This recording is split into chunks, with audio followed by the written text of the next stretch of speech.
G, Manspacito, Nefim, Tinky Whoops, Cheerier.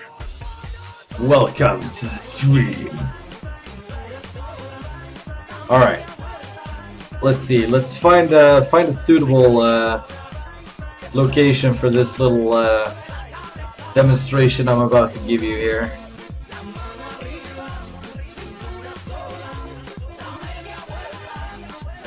Let's see, where's a good location?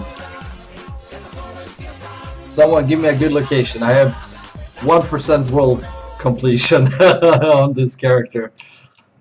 Maybe down here on the beach is a good location. Alright, so I'm actually gonna turn off the music when I try and give you guys the rundown here. Alright, let's go up on the bridge there. That seems like a fairly good location, to be honest. And I didn't like that one, so we're gonna go back to Demon Stance. There we go. Alright. So, have any of you guys got any questions before we begin?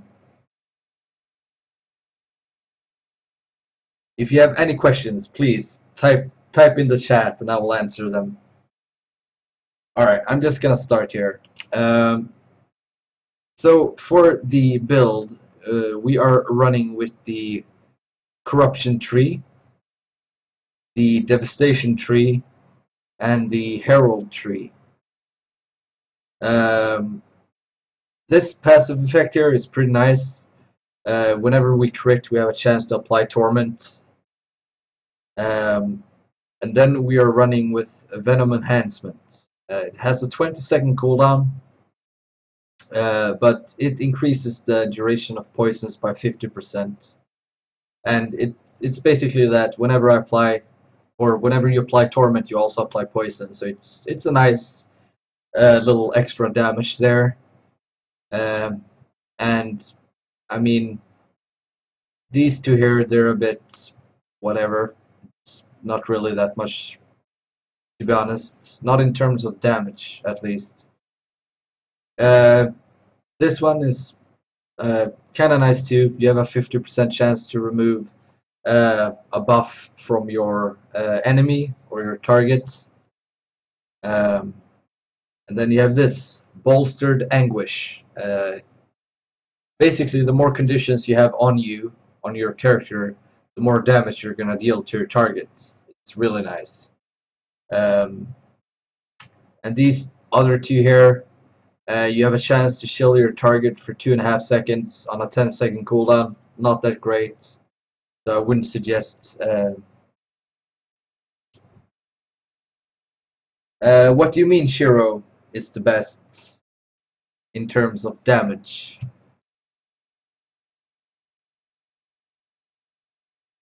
And then you have this, not that good either, to be honest. Passive here, Torments last longer by 33%. That's kinda nice. Diabolic Inferno, whenever we use one of the elite specialization skills down here, we cause poison for 4 seconds on a 10-second cooldown. Pretty nice as well. If you have low crit chance, you can go with this one. It increases your crit chance by 10% every 1 second until you get a crit. It's okay, but I mean, you're gonna have 60% plus crit chance anyway if you're running with what I'm running right now. Ah, Legendary Assassin stance.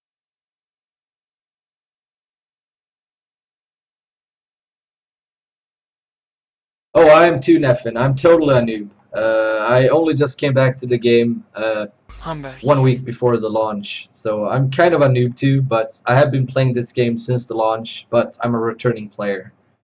And I got this character finished yesterday, so I'm kind of happy about that. And welcome back, by the way. I have 10 viewers, believe it or not, right now, so you guys fucking rock. But yeah, these two are pretty much the only two viable to go for here in the corruption tree. Next up, we have the Devastation Tree. I'm not going to go over the passives because you're going to have them no matter what. Um, and in Devastation, I am running with Vicious Lacerations. So whenever I attack, when using a one-handed sword, I gain 2% more total damage, stacking up to 5 times. So that's a total of 10% damage increase. Right there. You can go with Ferocious Strikes if you want more crit hit damage, but I think 10% damage overall is nicer. And this one, completely useless. Don't ever use this one. It sucks, okay? After that, we're using Assassin's Presence, which basically increases everyone's critical hit damage. Super useful.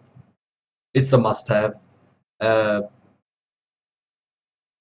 Nefarious Momentum can be useful as well if you're using Assassin Stance, like Nefin in the chat said. If you're using Assassin Stance instead of Demon Stance, Nefarious Momentum might be something you want to go for. But I recommend for my build that you use Assassin's Presence. It's definitely the strongest. It's, I believe, 12% critical hit damage, something like that, and it's very strong. And this one is useless beyond all comparison. And the last one here is, this is one talent that you do not ever switch, no matter what stance you're in. This is something you're going to have in all stances, no matter what. Swift Termination. You deal 20% flat damage increase on targets below 50% health. This is a must-have. Period. I'm not even going to look on the other talents, okay? And then finally, we have the Elite Specialization tree here. We're running with Hardening Presence for that additional toughness. I was running with Radiant Revival, but I figured out that it was pretty useless because long cooldown, 2-second duration, and maybe in raids it's gonna be viable, but right now it's not that viable. We're using Shared Empowerment. This is a must-have for this build because basically when you activate your elite skills down here, you basically have 3 boons on you active permanently, and if you apply 3 boons to 4 targets, that's an entire party. That's gonna give you 4 stacks of might, as well as giving might to your allies above the 3 stacks that this one gives you, or 1 stack rather. So it's gonna be a lot of stacks right there. It's pretty insane. And then finally, we're running with Elder's Force, which basically gives you, again, three active boons permanently. That's 6% damage increase flat. So if we add everything up here, we have 6% from the boons. And then we have 7% from attacking vulnerable targets. That's 13% damage increase. If they're below 50% health, that is 33% damage increase. And if you have conditions on you, that's however many extra percent flat damage increase. And that is insane. Just absolutely insane.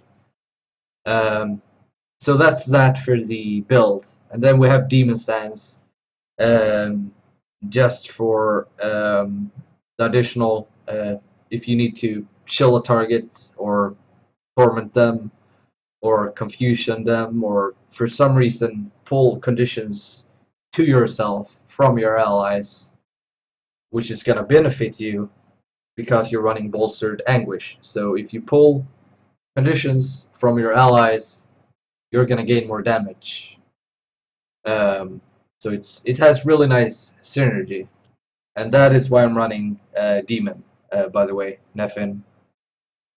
Um, and then the lead skill here, it's nice, but whatever.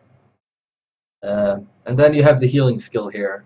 The more conditions you have on you, the more you're gonna heal yourself for.